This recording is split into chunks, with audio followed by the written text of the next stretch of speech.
Three, two.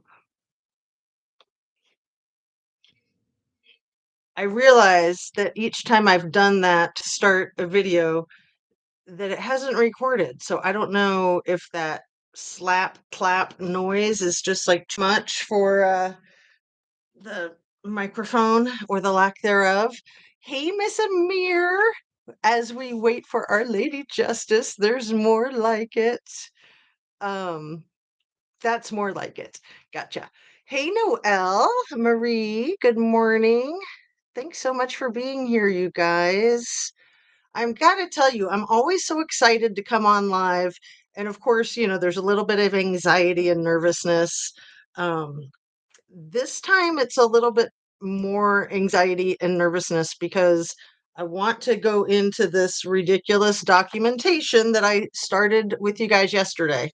Went ahead and printed it off last night, and it's a freaking mess as far as I'm concerned.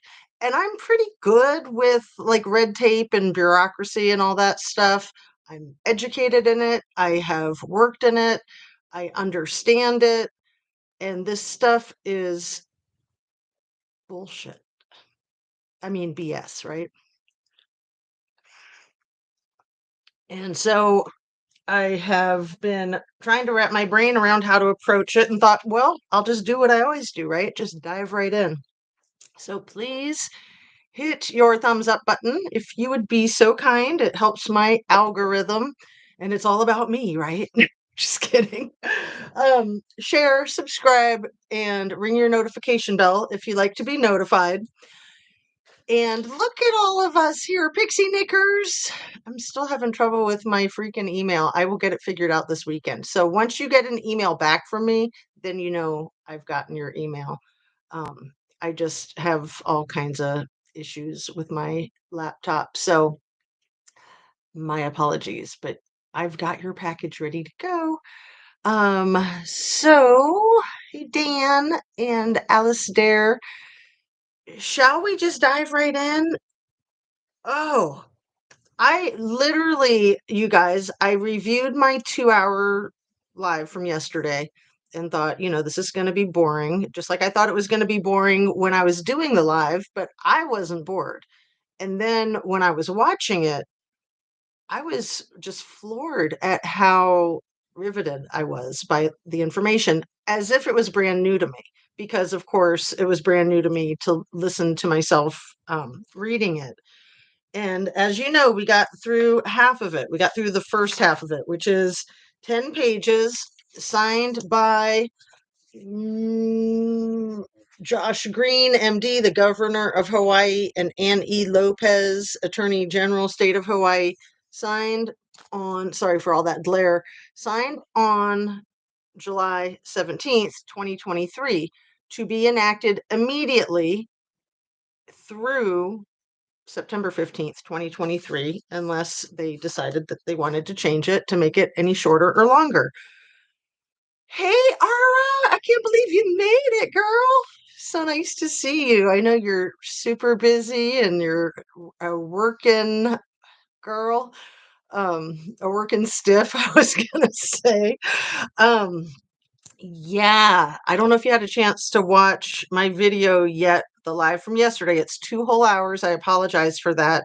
This one might be as long. I don't know, just like I didn't know going into it yesterday.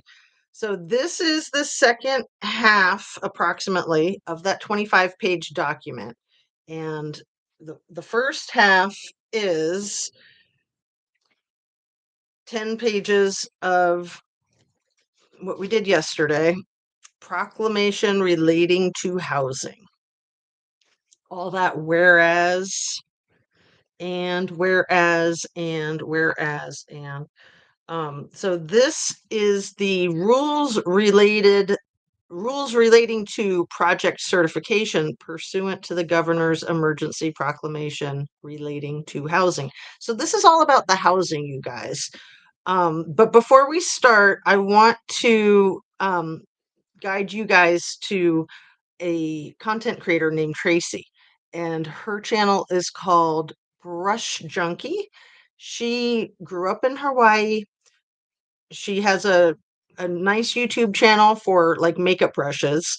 And when this fire emergency went down, she kind of is getting her feet wet with true crime now because she knows a lot about it.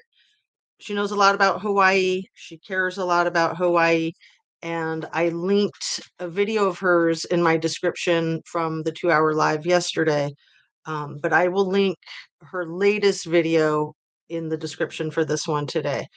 Her latest video says, she says in it that this police chief, John Peltier, if I'm saying his name right, that his personal secretary, his assistant, passed away unexpectedly a year ago, February, in a fiery, or maybe not fiery, but a really bad car crash at like 4 something in the morning. And that somebody stole her purse and then she chased them in her car and then she crashed into a tree in a parking lot or some cockamamie story. This woman had over 30 years with the Maui Police Department. Um, it's really suspicious, in my humble opinion.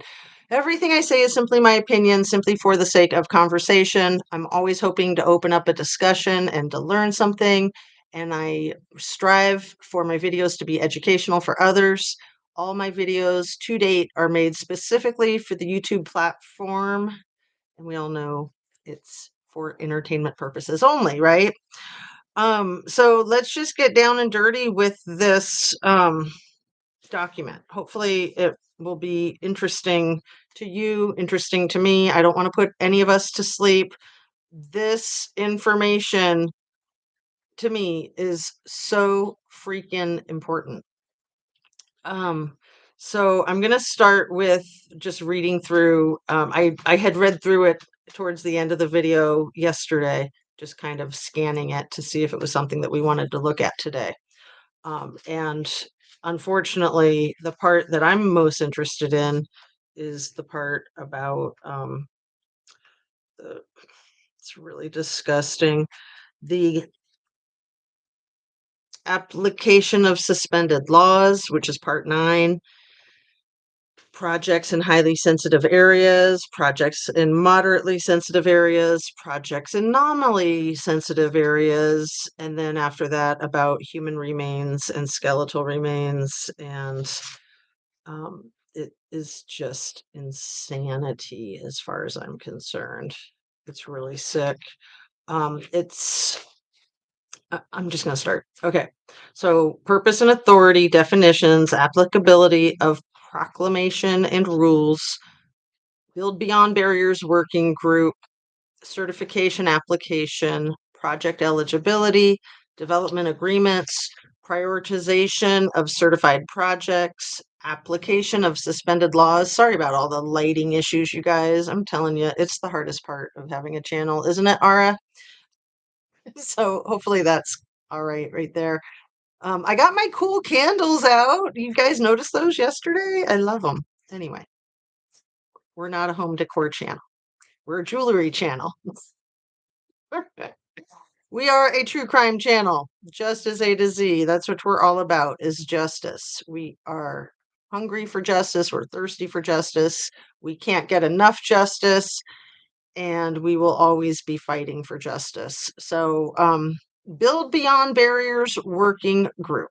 I don't like the name of it, the Build Beyond Barriers Group, because it sounds so good, but when you really think about it, no, they're building beyond the barriers that are there for a reason, in my humble opinion. Certification application, project eligibility. I already read this. Development agreements, prioritization of certified projects, application of suspended laws.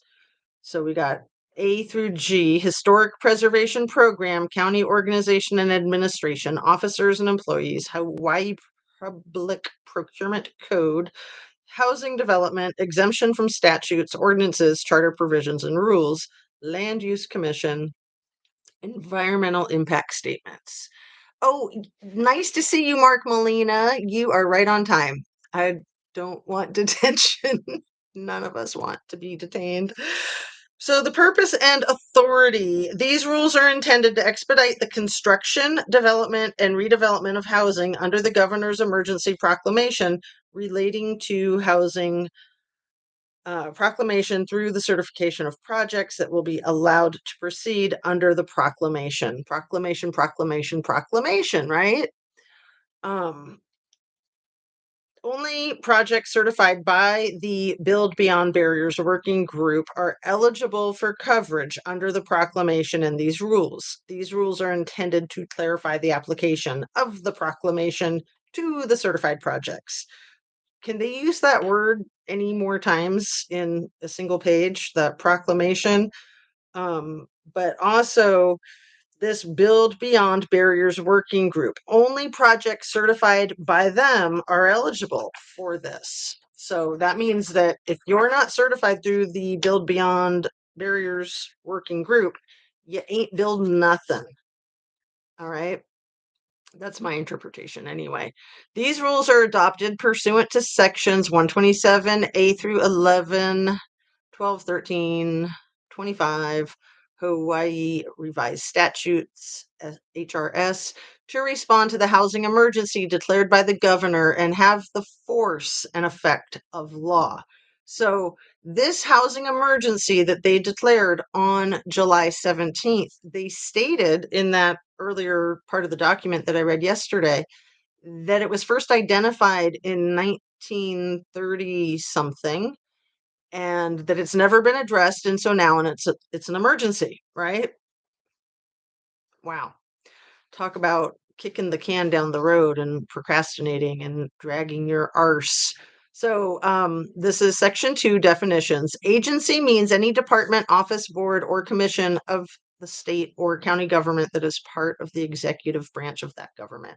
Housing means A, owner occupied residential units offered for sale to Hawaii residents. B, residential units offered under rental agreements with terms of 1 year or more to Hawaii residents. C, infrastructure that will primarily provide services to housing. D, brownfield sites that are developed primarily to provide housing. Or E, state or county housing projects that utilize state or county land, involve state or county funds, utilize 3, utilize state or county financing, or 4, utilize state or county exemptions and waivers. This is such a highly policed state, in my opinion, especially with this proclamation. So I don't know about visiting Maui between now and mid-September that this is running through. And quite frankly, a little fearful to visit there at all. I don't know about you guys, but it sounds freaking nuts. Owner occupant means any individual in whose name, sole, or joint legal title is held in a residential unit that simultaneously to such ownership serves as the individual's principal residence as defined by the state of Hawaii Department of Taxation for a period of not less than 5 years, provided that the individual shall retain complete possessory control of the premises of the residential unit during this period unless the possessory, I've never even heard that word, possessory control of the premises of the residential unit during this period is broken as a result of 1, serious illness of any of the owner occupants, 2, unforeseeable job or military transfer, 3, unforeseeable change in marital status or change in parental status. What? Okay. Or 4, any other unforeseeable occurrence. An individual shall not be deemed to have complete possessory control of the premise in the individual rents, leases, or assigns the premises for any period of time to any other person in whose name legal title is not held, except that an individual shall be deemed to have complete possessory control even when the individual conveys or transfers the unit into a trust or for estate planning purposes and continues in the use of the premises as the individual's principal residence during this period. Okay, you guys, I want to interject here for a couple of reasons. My brain is just spinning already. I'm reading into this that part of the motivation is that the state wants to have control over all like Airbnb types of things. I know that that's an issue in most parts of our country right now. Um, and I can only imagine the dollars that have been lost to private entrepreneurs with that in Hawaii. Um, anyway, I don't want to interrupt too much because I want to get through this, and that's just my opinion, but I think it's valid. And okay, project proponent means the person or entity applying to have a project certified. This person or entity may be referred to as the developer of the project. See, this is all about the developers. Um, Let's leave our DNA on that like button while we listen to jazz. Thank you, Miss Amir, and thanks for the hearts, you guys. I love you so much. Replace pinned message. It's just so nice to have our community, isn't it? So nice to see the same names and people and you know, I mean, I think we all care. We genuinely care about these victims. I mean, we have all these victims that didn't make it through the um epic disaster. And then we have all these victims that did make it who are in a lot of peril. Let's see. Significant historic property means historic property that is significant under Hawaii Administrative Rules, HAR Section 13275-6B or 13284-6B. Section 3, applicability of proclamation and rules. The suspension of laws set forth in the proclamation shall apply only to those projects which are confirmed by the lead housing officer, the LHO, as certified by the working group as having met the requirements for eligibility set forth in these rules.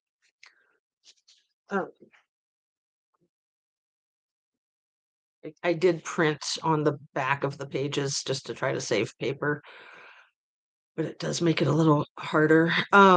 Certified projects. The LHO may also determine that certain state or county projects are suitable to proceed without first going through certification. If you want to read along with me, this document is linked in the description of yesterday's live. Um, what that link will take you to is like the flow chart of the emergency proclamation. And then towards the beginning is where you tap onto the link for the rules relating to project certification pursuant to the governor's emergency proclamation, blah, blah, blah, related to housing. So, so it's first a 5-page document that link takes you to in the description. And then in that 5-page document, it's the first hyperlink in it that takes you to this 25-page document that is the one that they signed on July 17th that gives them the right to basically do whatever they want for the next 3 months in development of sacred land, of historical land, clearing away remains. Oh, okay. It's your head swimming, my head is swimming. I was hoping to like be more organized for this, but I'm just very overwhelmed with not only the information, but really the emotions, quite frankly. I mean, there's a lot of uh, unaccounted for children. We still have 2,000 unaccounted for children, as far as I know. We still have only 115 as a total body count, and we still have, I believe, I truly believe, thousands of people missing. I think that they're saying about 12 or 1,300, but I think it's probably 3 times that, and it's never going to be identified as such. Certified projects will not be subject to the state or county regulations suspended under the proclamation while still ensuring that certified projects meet minimum requirements for health and safety. This is all about health and safety, allegedly. I would like to know if anyone has seen the blue sports car picture from the real estate, and is there any truth to its such mental pick? Yeah, I've seen it, and I believe that that's the truth. That's what's making a lot of us so concerned and suspicious that this was not a natural forest fire. And again, I'll state it again, in some sense, it's immaterial because these people are where they're at right now, regardless, and people need to move forward. Absolutely. But in another sense, it absolutely makes all the difference in the world. At the very least, there was criminal negligence, in my opinion, at the very least. But I think it was a lot more than criminal negligence. I'll just leave it at that. Okay, health and safety, including applicable floodplain management powers and necessary duties for National Flood Insurance Program participation. Certified projects may utilize alternative processes as set forth in these rules. Section 4, Build Beyond Barriers Working Group. It's about money and not health and safety, not natural at all. I'm with you 100%. Hello, Sunset Salty Sage. Good morning. Um, okay, Section 4, Part A. Membership of the working group shall consist of representatives of state agencies and representatives of non-state agencies and entities. These members shall be as follows. 1. Representatives from the following state agencies. A. Office of Planning and Sustainable Development. B. Department of Business, Economic Development and Tourism. C. Hawaii Housing Finance Development Corporation. And I just want to interject here. They're trying to get rid of all the locals taking up all the space so that they can capitalize on the tourism, in my opinion, quite frankly, quite simply. C, Hawaii Housing Finance Development Corporation. D, Department of Land and Natural Resources. E, State Historic Preservation Division. F, Commission on Water Resource Management. That's a really big deal there in Hawaii, as you guys, I'm sure, know. Oh, is it 1111? Thank you, Sunset Salty. That's fabulous. I love it. That's such a great angel number.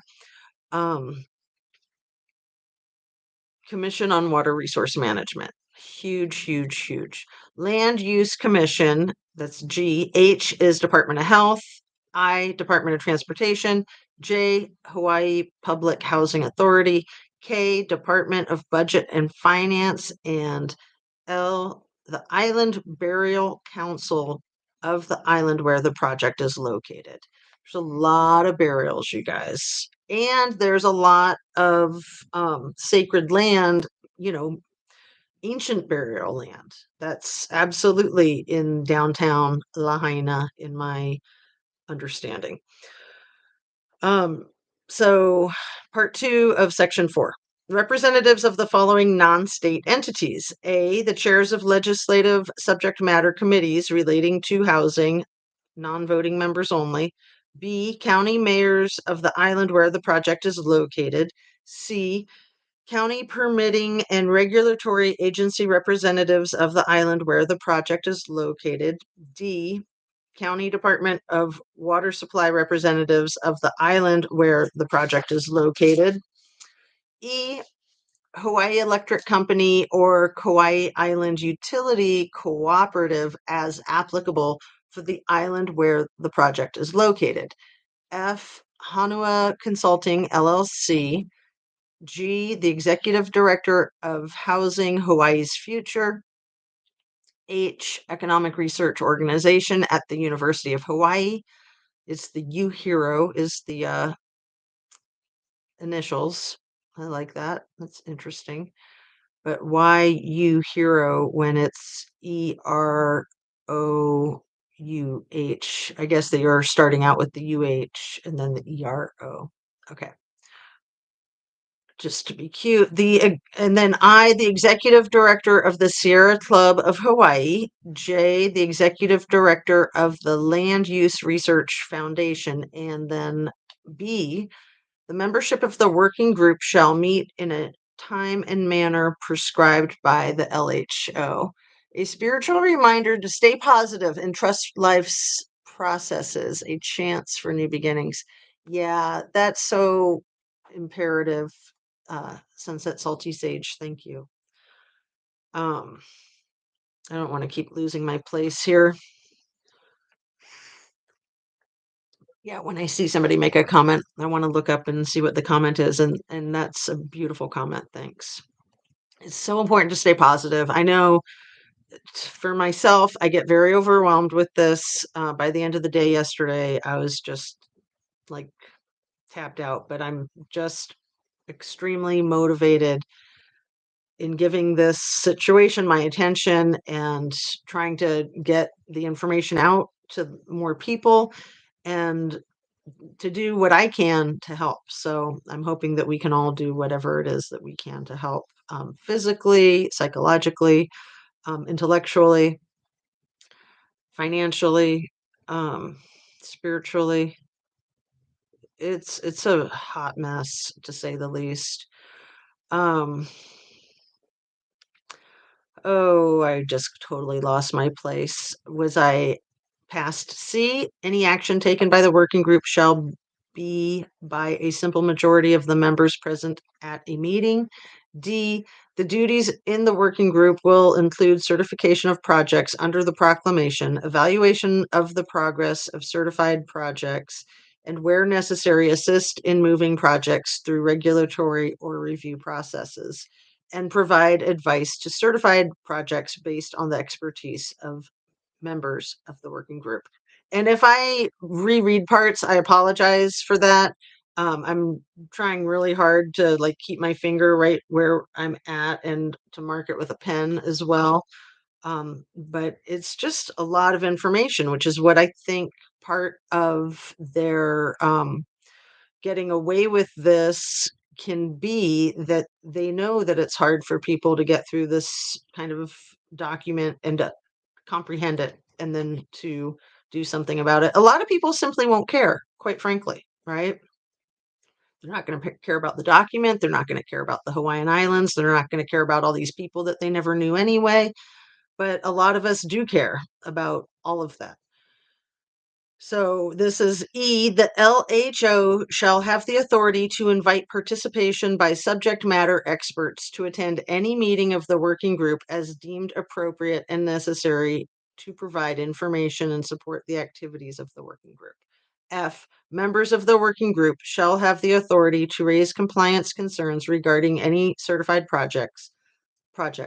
The LHO shall investigate and resolve any concerns raised by the working group members regarding certifiable projects. Where the LHO finds that a certified project is in violation of its applicable development agreement, the LHO has the authority to take appropriate corrective action, including but not limited to decertification in accordance with the terms of the development agreement. So section 5, certification application. Thank you, Sharon. Thanks all you guys for being here, and those of you that were here yesterday. Oh, you're so sweet, Susan.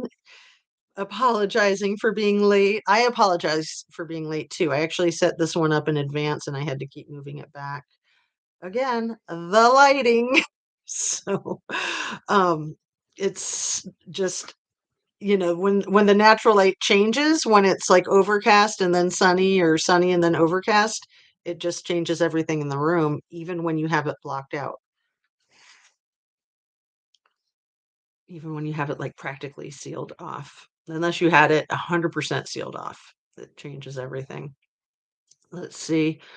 So section 5, certification application. Project proponents seeking to have the terms of the proclamation apply to their project shall submit to the working group the following documentation. 1, name, address, email address, and telephone number of the project proponent and each member of the project team. If the project proponent is a corporation or other legal entity, evidence of the project proponent's status and registration with the Department of Commerce and Consumer Affairs and the names, address, email address, and telephone numbers of each officer and director of the entity. So, you guys, nobody can build privately. Like, basically, I mean, this is like way beyond needing permits. Unless you're a corporation, unless you're a bureaucratic entity, you are not going to be able to build anything. Probably not a treehouse. Literally. Um, the name, address, email address, and telephone number of the main point of contact should be identified. Certified projects. The LHO may also determine that a certain state or county projects are suitable to proceed without first going through certification. Oh, isn't that nice? They can give people free passes, as I'm sure they will, to all their friends. Wow. And I've been to places like Nantucket Island where you're not allowed to pitch a tent even in your own front yard or your own property. And then you've got Martha's Vineyard where you are allowed to do that. And we all know Martha's Vineyard is just as fancy, right? Um, but it's understandable that they want to have some control over all this, but it's not understandable what happened on August 8th and the lack of the sounding the alarm, the lack of and the major delays in getting help to the people. And then when the help did arrive, the lack of adequate help in rescuing people that day, that night. Um, Certified projects will not be subject to the state or county regulations suspended under the proclamation while still ensuring that certified projects meet minimum requirements for health and safety, including applicable floodplain management powers and duties necessary for National Flood Insurance Program participation.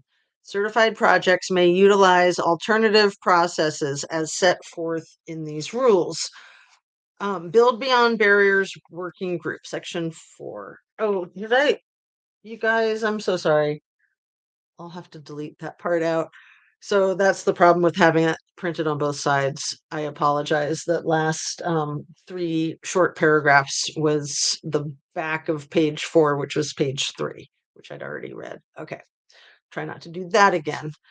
So on page 4, where I was with the name, address, and email, you guys remember all of that? Yeah, I thought that was repetitive. So that was 1. And then 2, page 5, top of page 5, for those of you that are following along, I'm so sorry. Proof that the project proponent has site control, such as a deed, agreement of sale, long-term lease, option to lease, or other disposition. 3, a description of the project proponent's experience or involvement in the development of housing or projects of similar scope, size, and complexity. 4, a description of the project proponent's past or current experience or involvement in any programs or its provision of services, including other than housing, that would give evidence of the project proponent's ability to manage a project of this type and scope. 5, a conceptual site plan showing the general development of the project site, including the locations and descriptions of proposed and existing buildings, parking areas, unusual site features, proposed and existing major drainage facilities, and any proposed and existing ground disturbance. 6, a development plan including the number of units, maximum occupancy, construction method, infrastructure capacity, and needs, and an anticipated schedule of construction. The infrastructure needs should include a description of methods of sewage and solid waste disposal and sources of water and other utilities. I want to interject here, you guys, that like I mentioned yesterday while I was reading the first half of the document, that they're probably behind those fences building that smart city that they want. It's probably going to be completed by September 15th, maybe, in my humble opinion. Um, right on top of the horror. This is so freaking crazy if that's what's going on. Okay, and that was part 6 that I was just reading. The development plan, including the number of units, maximum occupancy, construction methods, infrastructure capacity, and needs. So now let's go to 7. The proposed financing for the project, including the manner in which the project will be financed during the development and construction of the project.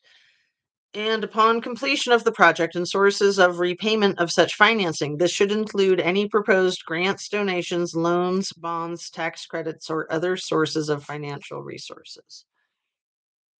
Top of the morning, Jaded Warehouse. Nantucket is more high end, bigger money than the Vineyard, from what I know experienced. So I've been to Nantucket just once. I've never been to the Vineyard, but I know that the Vineyard is like where the Kennedys would hang out. And yeah, they're both extremely high end, but Martha's Vineyard is more laid back, it sounds like.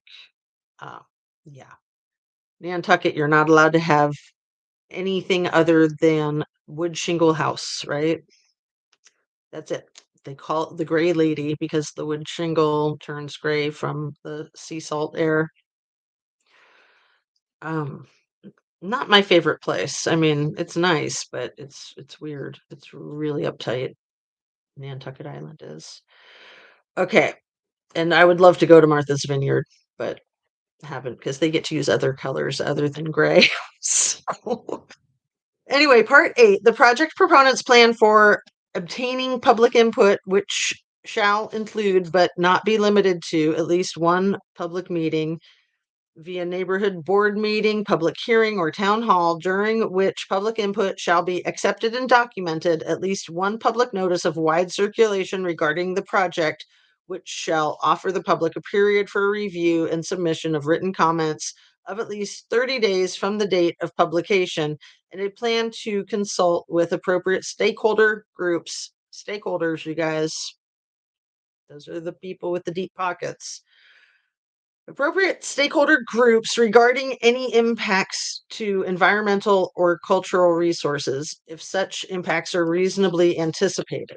Number 9, a full list of agency approvals that the project would be required to obtain absent certification, including any waivers, variances, and or exemptions being sought from said agencies. Number 10, a summary description of the affected environment, including but not limited to suitability and adequate regional location and site maps, such as flood insurance, rate maps, floodway boundary maps, United States Geological Survey topographical maps, U.S. Department of Agriculture soil maps, state sea level rise exposure area maps, and any technical reports on the project area, including but not limited to geographical surveys, hydrological surveys, biological surveys, historic buildings, and other cultural surveys and traffic studies.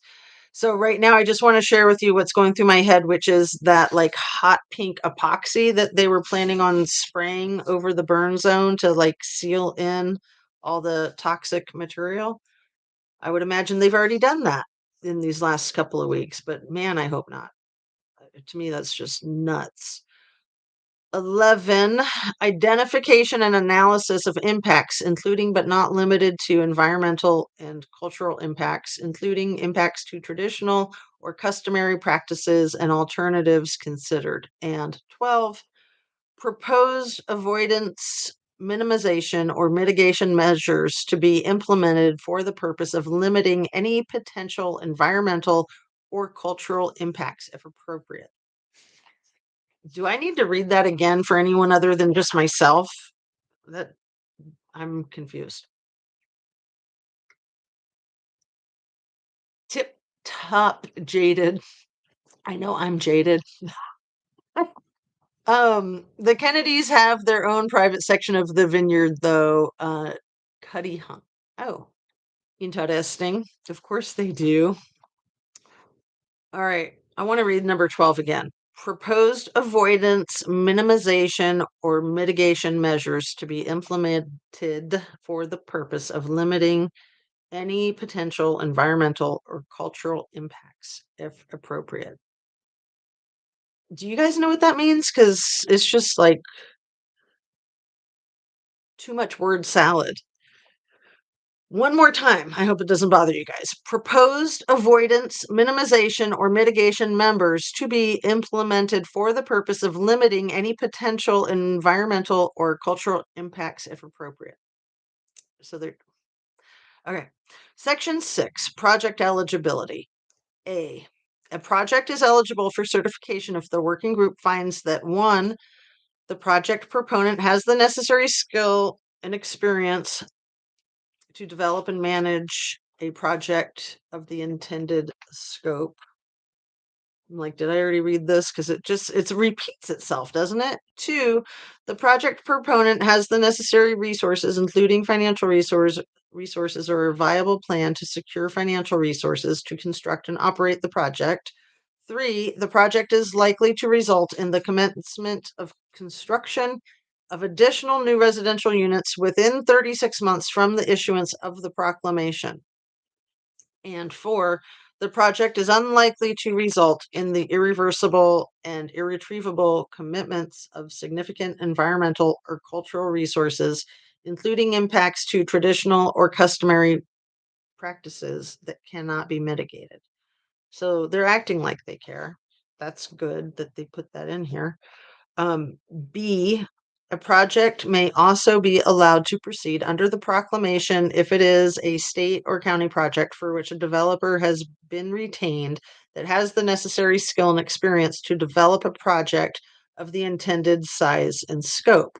The project is likely to result in the commencement of construction of additional new residential units within 36 months from the issuance of the proclamation. And the project has the necessary resources, including financial resources or viable plan to secure financial resources to construct and operate the project. The LHO may approve for the state or county project to proceed under the proclamation without certification.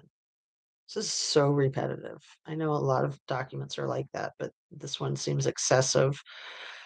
Section 7, development agreements. Upon acceptance of a project by the working group, the project proponent shall enter into a development agreement to set the terms of the certification of the project under the proclamation.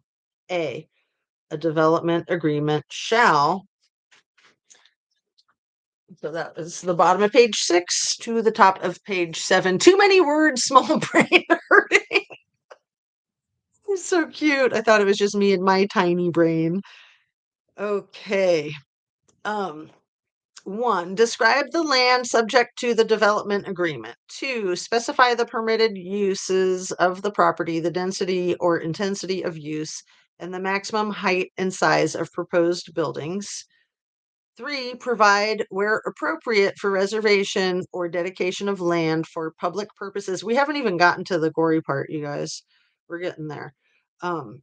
Dedication of land for public purposes as may be required or permitted pursuant to laws, ordinances, resolutions, rules, or policies in effect at the time of entering into the agreement. And 4, provide a termination date provided that the parties shall not be precluded from extending the termination date by multiple agreement or from entering subsequent development agreements. B, the terms and conditions of the development agreement shall include 1, the purpose of the agreement, which shall include the development of housing units and or infrastructure.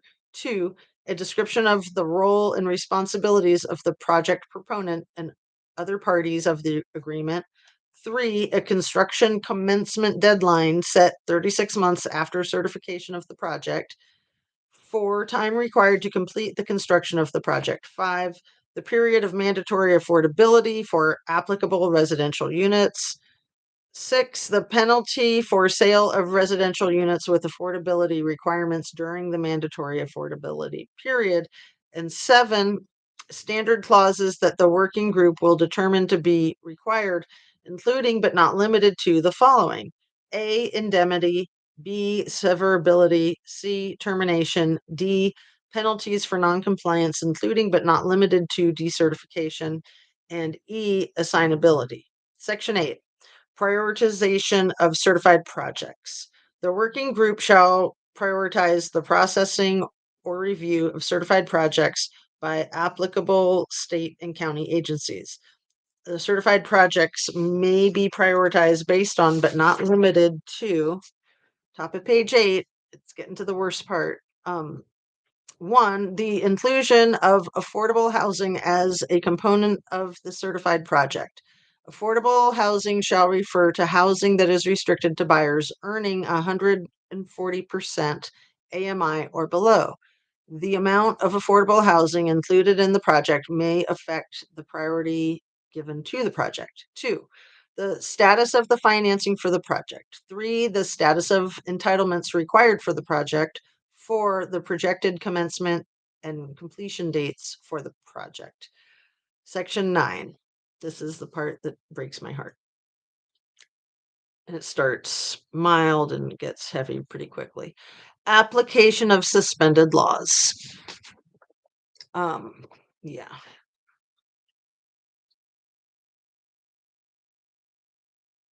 Forgive me if my voice shakes when I get to the parts that are really disgusting. A, Chapter 6E HRS Historic Preservation Program.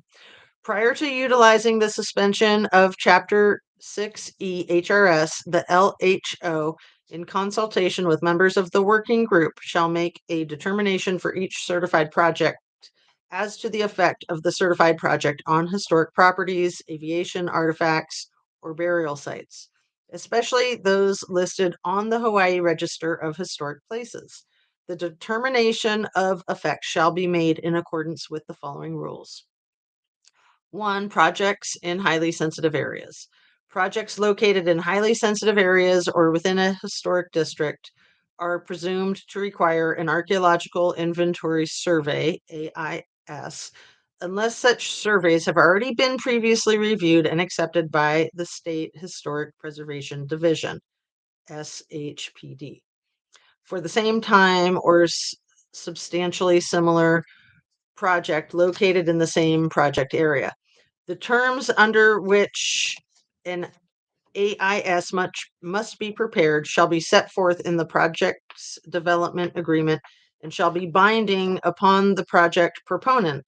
Highly sensitive areas are defined as areas known to include a high density historic, cultural, or archaeological resource, or which have a high propensity to contain a high density of historic, cultural, or archaeological resources. We're just warming up. 2, projects in moderately sensitive areas.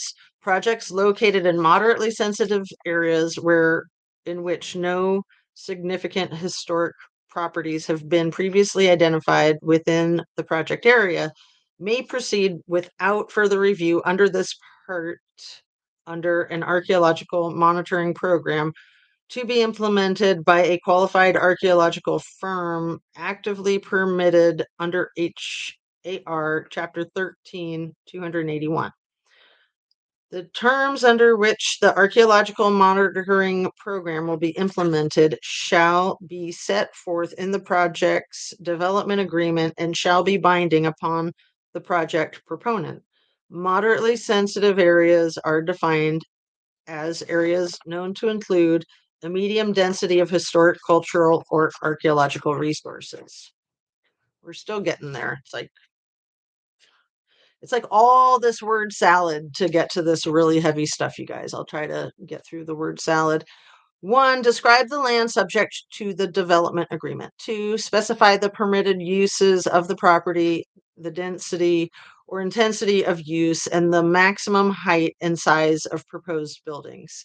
3, provide where appropriate for reservation or dedication of land for public purposes as may be required or permitted pursuant to laws ordinances, resolutions, rules, or policies in effect at the time of entering into the agreement. And 4, provide a termination date provided that the parties shall not be precluded from extending the termination date by mutual agreement or from entering subsequent development agreements. B, the terms and conditions of the development agreement shall include 1, the purpose of the agreement, which shall include the development of housing units and or infrastructure. 2, a description of the role and responsibilities of the project proponents and other parties of the agreement. 3, a construction commencement deadline set 36 months after certification of the project. 4, time required to complete construction of the project. 5, the period of mandatory affordability for applicable residential units. 6, the penalty for sale of residential units with affordability requirements during the mandatory affordability period. And 7, standard clauses that the working group will determine to be required, including but not limited to the following. I already read this. Oh my God. You guys, I did it again. I so apologize. I went from page 8 back to page 7. I thought that they were doing it. I profusely apologize. I'm such a bozo. It's because I'm not wanting to get to this part that's on this next page, page 9. I'm really not wanting to get to it. I might cry. Oh my goodness. I totally thought they're just talking in circles. I went and talked in circles. I so apologize. I wish I could edit it out, but I'm not going to because it's a live. Maybe I will. It makes it an unalive. No, because then I'd lose everyone's chat and comments and everything. Okay, moving right along. So going from page 8, where it goes section 9A, 1 and 2, and now 3. So sorry. I got all nervous about this part that I'm about to get to, and I was freaking out. So uh, prolonged the anticipation. So, number 3, projects in nominally sensitive areas.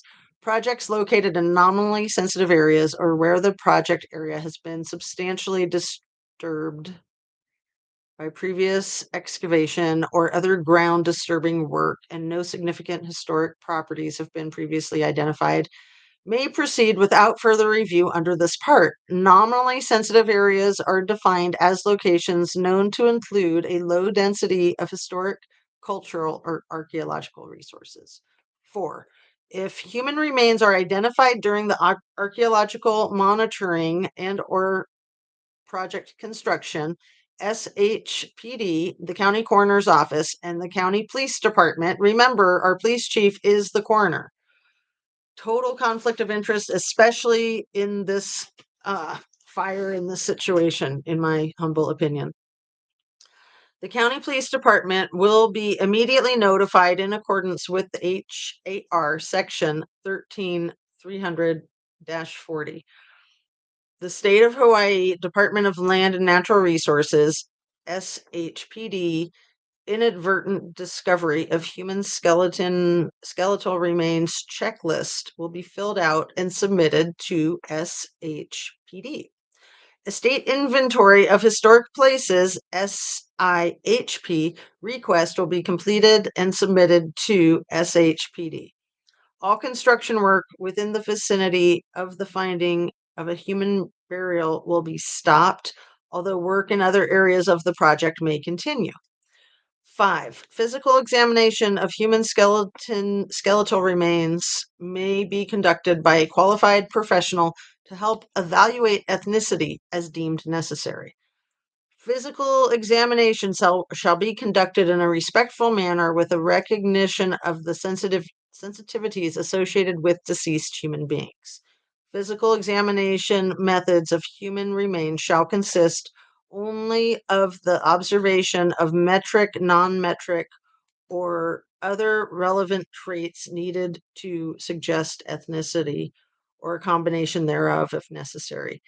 Any intrusive or destructive examination method, including but not limited to X-ray, radiocarbon dating, and mitochondrial DNA analysis, is prohibited. I see that as being problematic. Can I reread it? that one sentence, not the whole page. Any intrusive or destructive examination method, including but not limited to X-ray, radiocarbon dating, and mitochondrial DNA analysis, is prohibited. Photography of human skeletal remains subject to examination pursuant to this subsection shall be prohibited.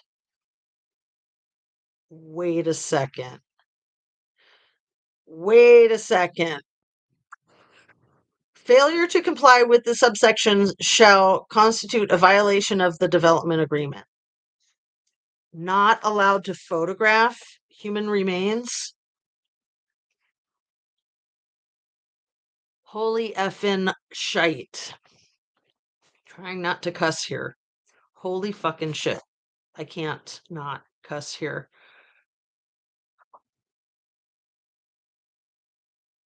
Failure to comply with the subsections shall constitute a violation of the development agreement.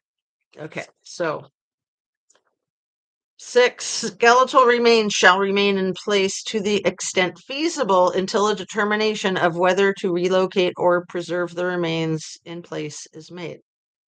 7, in the event that human skeletal remains are identified during an archaeological monitoring program for identification purposes or project construction on a certified project in which an inventory survey was not completed, the project proponent shall be responsible for having a qualified professional respectfully examine the remains and make a determination as to 1, the number of individuals represented, 2, the relevant context in which the remains were found, and 3, the suggested ethnicity of each individual, or finding that ethnicity could not be suggested by reasonable belief.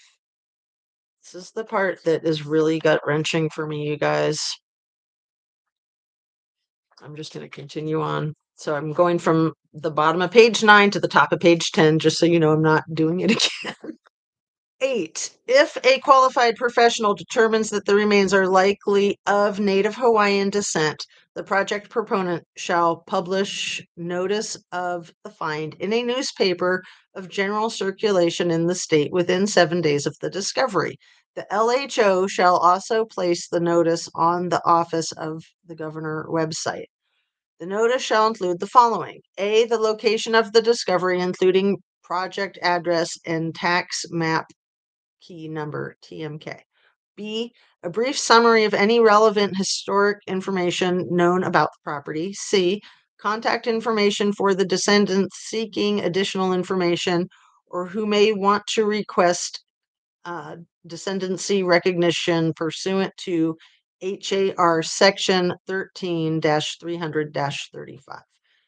Number 9, the project proponent shall be responsible for assisting any respondents to the public notices in completing timely decency claim applications should such assistance be requested. Number 10, within 14 days of the discovery, the project proponent shall provide a proposed burial treatment plan to the LHO, SHPD, and the Island Burial Council of Jurisdiction, which shall include the following. A description of proposed treatment of all burial sites, including a statement of preservation in place or relocation. A, in the event preservation in place is proposed, statements describing short-term measures to immediately protect all burial sites, including but not limited to fencing, buffers, and site restoration, and long-term measures to properly manage and protect all burial sites, including but not limited to buffers, landscaping, and access by known lineal or cultural descendants. B, in the event relocation is proposed, statements describing reasons that warrant relocation, the methods to be utilized to conduct disinterment, the location and manner by which Native Hawaiian skeleton remains and any burial goods will be curated, where reburial will not occur immediately following discernment, if I'm saying that word accurately, The proposed reburial site location mutually agreed upon by the landowner and any recognized lineal descendants. The manner in which the reburial site will be prepared, short-term measures to immediately protect the reburial site, including but not limited to fencing and buffers, and long-term measures to properly manage and protect the reburial site, including but not limited to buffers, landscaping, access known by lineal or cultural descendants. B, maps clearly indicating the location of all identified Native Hawaiian burial sites located at the property, including, where applicable, this spatial relationship between Hawaiian between Native Hawaiian burial sites and any proposed construction activities drawn to scale. Um, names of This is C, names of any known lineal or cultural descendants recommended by the department and recognized by the council, and all respondents to the public notices and their respective positions regarding burial site treatment. D, any descendancy claim applications associated with the burial or burials. 11, where it is reasonably determined that the remains are of Native Hawaiian descent, the appropriate Island Burial Council shall have 60 days from the date of submission of a proposed burial treatment plan to the LHO, SHPD, and Island Burial Council to determine whether the preservation in place or relocation of the remains is warranted. And I'm just got a couple more pages to go, you guys. This is the hardest part, in my opinion. Okay, so 11A. The project proponent shall be responsible for notifying all descendants and their other interested parties by electronic mail of any council meeting during which treatment of the remains will be taken up. 11B. If the appropriate Island Burial Council fails to render a decision within 60 days of submittal, the project proponent's proposed treatment shall be considered approved. I think that's weird. The project proponent may implement the plan with SHPD's concurrence. 12.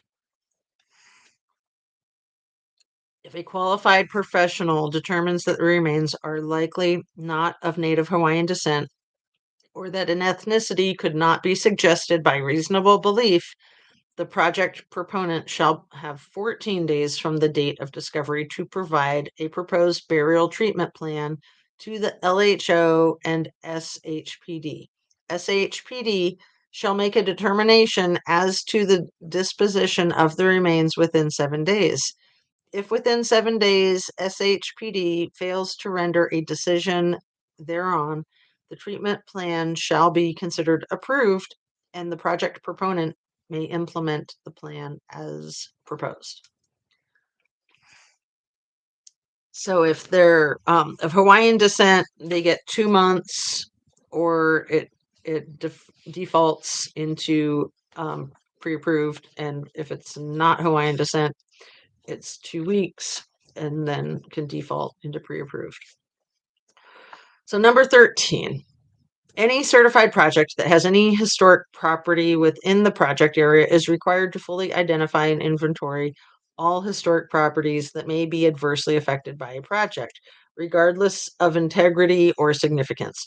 Projects are required to confirm or obtain SIHP numbers for all historic properties located within the project area prior to the start of construction.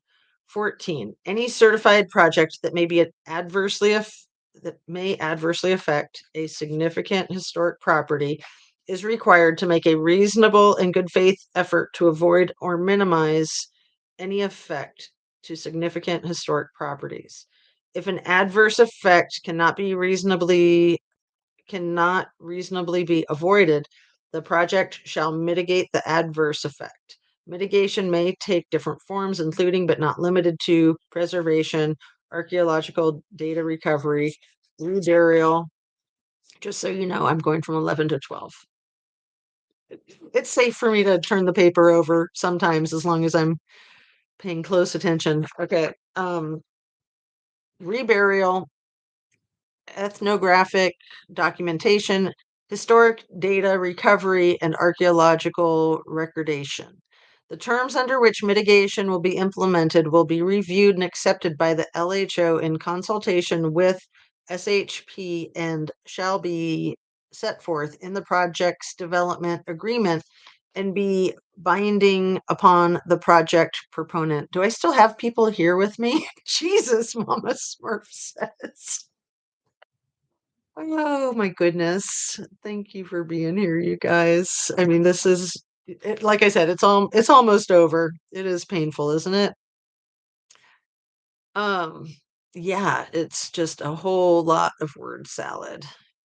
B, Section 46-4 HRS, County Organization and Administration, notwithstanding any law to the contrary, each county may adopt reasonable standards to allow the construction of multifamily residential dwelling units on any lot where business activities are permitted as follows. One, for the County of Hawaii, this includes the following: neighborhood commercial, general commercial, village commercial, industrial commercial mixed.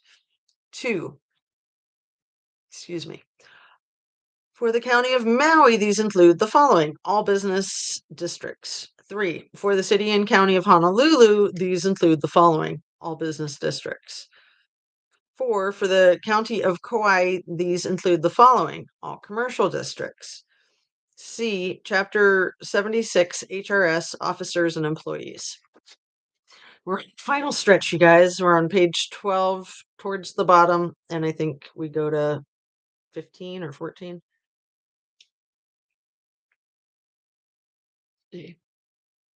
Okay. Officers and employees. One, recruitment and hiring of employees under the proclamation shall follow to the extent possible the principles set forth in Section 76(1) HRS. To the degree possible, the following shall be followed in the recruitment and hiring of employees. Equal opportunity for all in compliance with the laws prohibiting discrimination.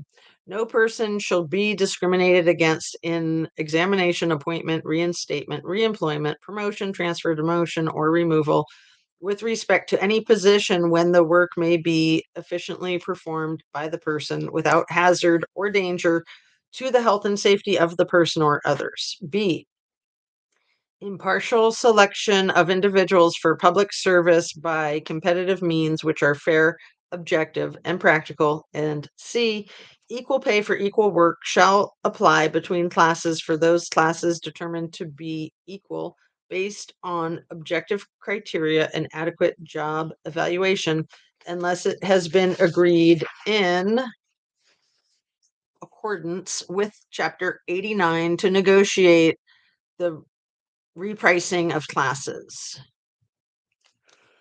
Two, all employees hired under the proclamation shall be exempt from civil service and shall be deemed to have been hired as employees engaged in a special or demonstration project approved by the governor.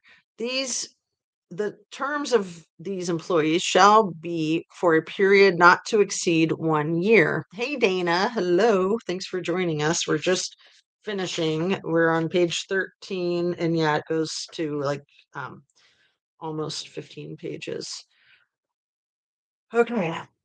Three, prior to hiring any employees under the proclamation, the appointing agency shall determine that the employee A would be directly involved in the construction, development, or redevelopment of housing, the filing of public housing vacancies, the processing of housing vouchers, or in the process of development related permits, licenses, or approvals. And B, it would be impractical or untimely to hire the employee under the civil service system under chapters 76 HRS. Four, the appointing agency shall ensure that all employees hired under the proclamation meet the following. A, persons seeking employment meet the physical and mental requirements necessary for the safe and efficient performance of the duties of the position for which they're being hired and can be expected to continue to meet physical and mental requirements for continued employment. B, each employee is able to perform their duties satisfactorily and without undue hazard to the employee or others without undue hardship on the operation of the program. C, each employee is qualified to perform the duties and functions of the position that they are being hired into. D, this is another division or section, Chapter 103D HRS Hawaii Public Procurement Code. Prior to utilizing the suspension of Chapter 103D HRS, the department has determined that it is not practicable or advantageous to procure the services required via traditional procurement methods. This suspension is for the solicitation purposes only, pursuant to HRS Section 103D-310C and HAR Section 3-122-112. The procuring officer shall verify compliance, i.e., vendor is required to provide proof of compliance and may use the Hawaii Compliance Express for all contracts awarded. Copies of the compliance and the award posting are required to be documented in the procurement contract file. We are at 1 hour, 11 minutes, and 17 seconds, and we are so close to being done. Again, thanks you guys. If you're still here, if you're not, I totally understand. If nobody wants to watch this video, I totally understand. Okay, I can add here that when I did the reading of the affidavit for Sheriff Wu, it was my 5th video that I ever made, and it was almost a year ago to the day from yesterday. It was September 4th, and yesterday was the 5th. And it still has less than 800 views. And then a couple of months later, I reread the same affidavit, and it has almost 10,000 views. And I think that that's really important. As boring as it might be, it's very, very pertinent that in the Kiely Rodni case, this in the Maui fire case, this document is of huge significance, you guys, which is why I'm torturing myself and you by reading it out loud, because like I said yesterday, I know it's like the too long didn't read, the TLDR, if you see that in a chat, that means too long didn't read, and that was what this was looking like to me. So I thought that it seemed important enough to spend all this time reading it. So thanks for your support, you guys. And thanks for getting this information out there. I think it's so, so important. And it ties right into all of the videos that you're watching about the Maui disaster, in my humble opinion. Okay, top of page 14. The award is required to be posted on the Hawaii Awards and Notices Data System, HANS, pursuant to Procurement Circular PC 2019-05 within 7 days after award. Did you check out the video I was referencing yesterday by Risk Flex? I did. Or did you look at the last will and testament of the Hawaiian princess? I did not look at the last will and testament, but I did check out the video, and I think that that's the one that I put the link to in the description from the live yesterday, Dana. Thank you. Yeah, Riz Flex. Yeah, that's a new channel to me. Fascinating. Thank you so much. Maybe the lengthy part was intended so folks won't read it. Exactly. Exactly. Yeah, and it's all the cover CYA, cover your arse, and it's basically giving them full permission to do whatever the F they want. Okay. Sections 201H-38A3, Housing Development Exemption from Statutes, Ordinances, Charter Provisions, and Rules. Section 201H-38A3 is suspended to allow the counties in which the housing project is to be situated to approve the project with or without modifications, without requiring the county councils to approve with modification, or disapprove the project by resolution. Instead, the counties may approve with modification, or disapprove the project through action of the planning director of the respective county. It's just making it really easy to do whatever they want, streamlining, setting the stage for that.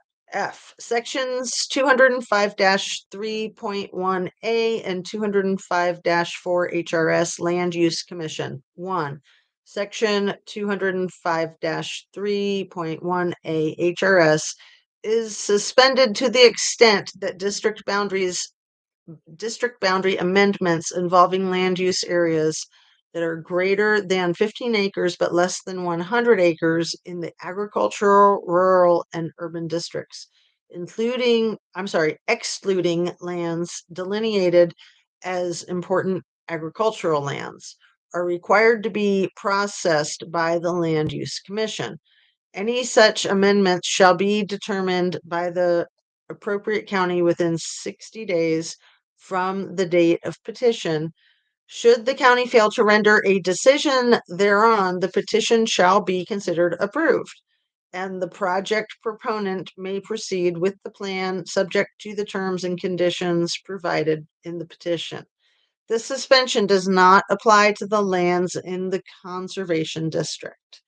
2. Section 205-4 HRS is suspended to the extent that it applies to petitions for changes in district boundaries of lands greater than 15 acres but less than 100 acres in the agricultural, rural, and urban districts, excluding lands delineated as important agricultural lands.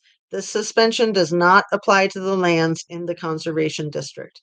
And I did not reread the same thing. It's just that it was reprinted the same thing. So that was 1 and 2 of F.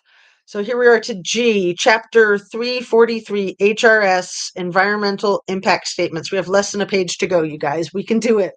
We're on the final home stretch.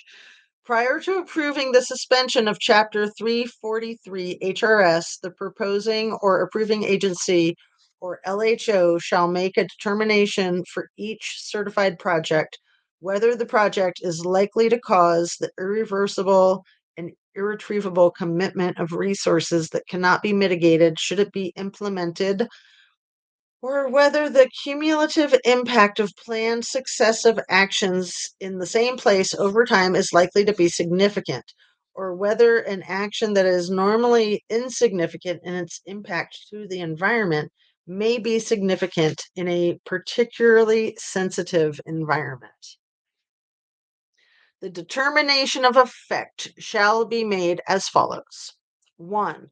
The proposing or approving agency or LHO in making the project determination shall review all documentation provided by the project proponent under Section 5 of these rules and undertake an analysis to determine whether the action qualified under this part merits suspension of Chapter 343. In addition, the project proponents shall provide for consideration A, all comments and responses to the comments received and made pursuant to the project proponent's plan for public input, and B, any additional documents or information requested by the proposing or approving agency or LHO in consideration of this determination. 2.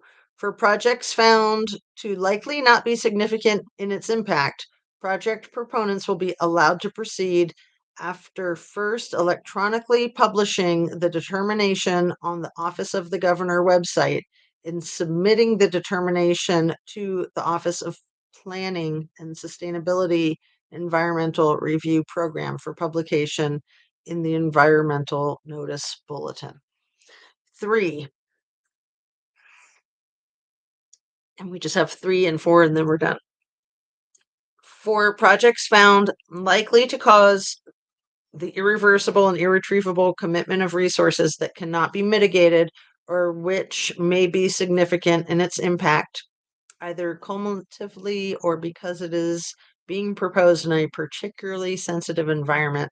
Project proponents will be required to go through the Hawaii environmental review process under Chapter 343 HRS.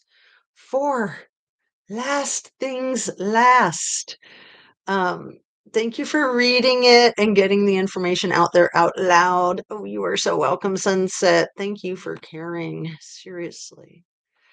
Any terms under which a determination has been made shall be set forth in the project's development agreement and shall be binding upon the project proponent.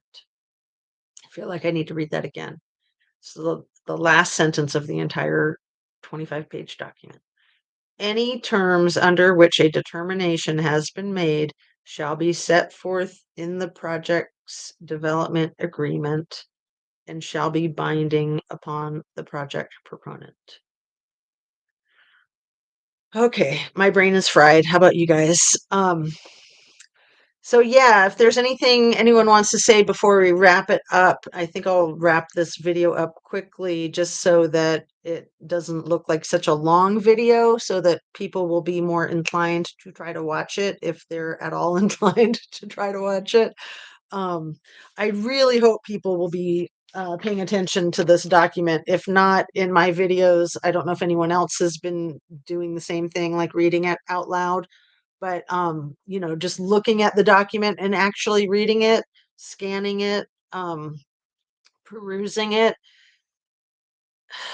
it's so concerning to me that this was signed. Like this is the first page, and you can't see it, it's all shiny. You see at the top here where it says August 2023 wildfires information and latest updates. um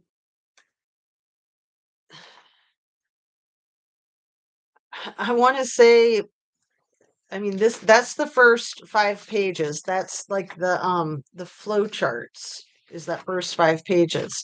And then the document is the proclamation relating to housing that was signed, again, reiterating, on July 17th of 2023. And it's concerning that it was pretty much exactly 3 weeks before these god awful fires that I personally do not believe were wildfires. That's evidenced by all the blue.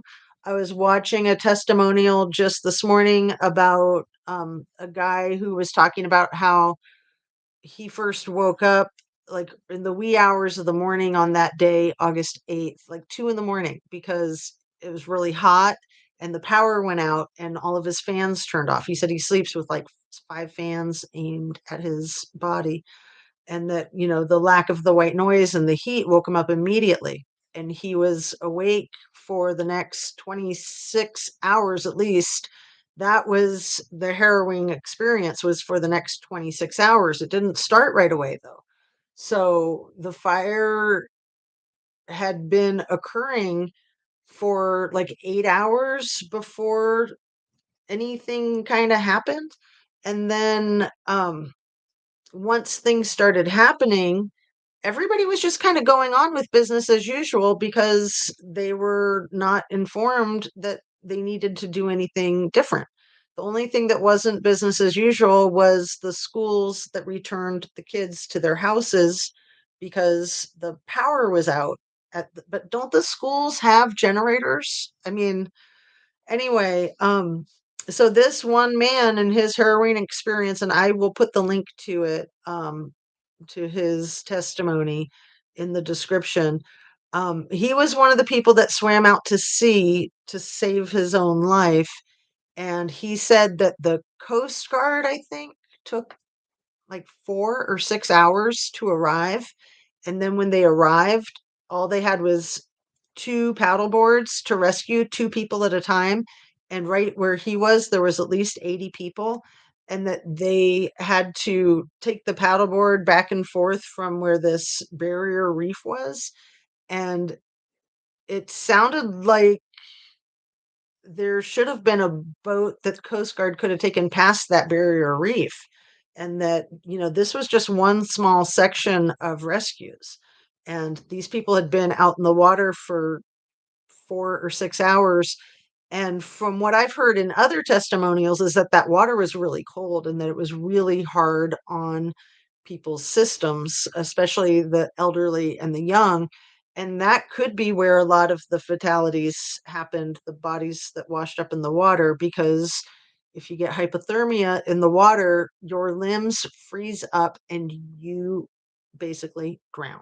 So even though it's Hawaii and you wouldn't think that people would be getting hypothermia in the water there, it sounds like they may have. Um, Anyway, I'm going to go ahead and wrap up. Thanks so much for being here. Hey, Annie Ruler. Sunset says it looks like a horror movie scene. Something is most definitely off here.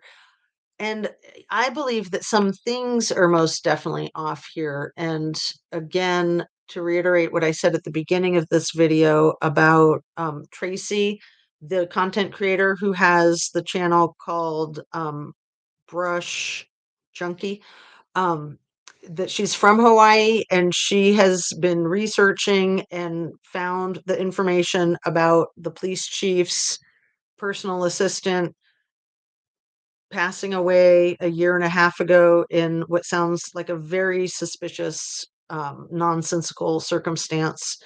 And he sounds like he's got a very creepy, shady past, in my humble opinion. And it sounds like she may have learned some things that he didn't want her to learn. Again, allegedly, in my humble opinion.